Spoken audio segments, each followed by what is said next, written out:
नमस्कार। वासुदेव कुटुंबकम सिद्धांत पर पृथ्वी दिवस पर मैं अपना चैनल स्टार्ट कर रहा हूं। बस एक ही लक्ष्य है कि कैसे पृथ्वी पर मानव प्रजाति का अधिक समय तक राज रहे और मेरी औकात ही क्या है, परंतु अपना छोटा सा योगदान देकर एक बड़ी कोशिश तो कर सकता हूं परिवर्तन के लिए। सीधी और साफ शब्दों में आपको समझाता हूं कि पृथ्वी की अभी उम्र लगभग 4.5 अरब वर्ष है। धरती पर कई प्रकार के जीव जंतुओं का वर्चस्व रहा है और कई प्रकार के विकास के युग निकल चुके हैं, जिसमें आमजन ने सबसे ज़्यादा डायनासोर के युग का सुना है। वो तो खत्म हो गए हैं, लेकिन हम तो ज्ञानी मानव हैं। चार्ल्स डार्विन ने विकास की थ्योरी दी। अस्तित्व के लिए संघर्ष के चक्कर में कई प्रजातियों के मध्य संघर्ष चलता रहा। डीएनए परिवर्तन से नई नई प्रजातियां उत्पन्न होती रहीं, प्रजातिकरण चलता रहा और मानव सभ्यता का जन्म हुआ। लेकिन हम आपस में ही संघर्ष करते रहेंगे तो हमारी प्रजाति खत्म होने की कगार पर आ जाएगी, क्योंकि हम तो एक ही प्रजाति है ना। और इस वक्त धरती पर हमारा राज चल रहा है मानवों का, तो हमें तो आपस में मिलकर रहना चाहिए प्रकृति के नियमों के साथ।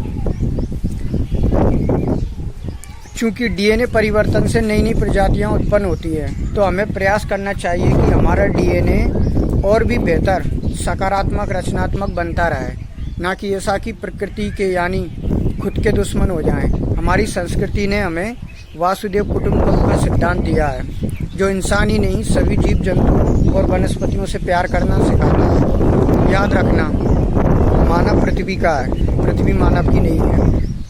ज्ञानी मानव ने तो प्रकृति के साथ तालमेल बना रखा था, परंतु जब से औद्योगिक मानव आया है तो उस औद्योगिक मानव ने गैर मानव, चाहे वह वनस्पति हो या जीव जंतु, उनका दोहन शुरू कर दिया था और फिर पर्यावरण संतुलन बिगड़ता गया।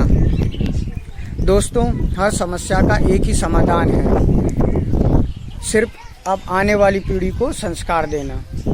तो इसके लिए क्या बेहतर है, उन सब चीज़ों को प्रसारित करना है। उसके लिए जिस भी रास्ते पर जाना पड़े मैं जाऊंगा। बस मुझे समझने की कोशिश करना प्लीज़, क्योंकि भविष्य में कई घटनाएं ऐसी होंगी जो उस वक्त किसी भी व्यक्ति समूह को गलत नज़र आ सकती हैं, लेकिन जब समझोगे तो मेरी अंतिम सांस सिर्फ मानव प्रजाति के लिए ही काम करती नज़र आएगी। ऊपर वाले की निगाह से देखना मुझे तो सही नज़र आऊँगा, स्वार्थ की निगाह से देखा तो शायद गलत नज़र आ सकता है। मेरा मन क्या है कि कुछ करने के लिए व्याकुल रहता है बचपन से, क्योंकि इस संसार की घटनाओं को देखकर मुझे बहुत बेचैनी होती है। बस मेरी यही विनती है कि मेरे इस एजेंडे के बीच में मत आना, परेशान मत करना, क्योंकि मैं अब परेशान नहीं होता, क्योंकि संत जैसी फीलिंग से भरा हुआ हूँ मैं। मुझे हमेशा छोटी औकात का ही समझना, ज़्यादा ध्यान मत देना मुझ पर, ताकि जो सब कुछ चल रहा है वह ठीक चलता रहे आपका और हम सबका। क्योंकि इस वक्त मैं अपना सब कुछ त्यागने की तैयारी करके बैठा हूँ। फिलहाल मैं चाहता हूँ कि वह दिन ना आए और मैं शांति से अपना काम करता रहूँ, अपने भारत देश के लिए और संपूर्ण विश्व के लिए।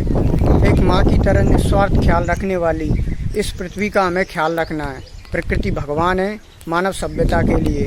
नमस्ते सदा वात्सल्य मातृभूमि। जय पृथ्वी माँ, लॉन्ग लिव अर्थ।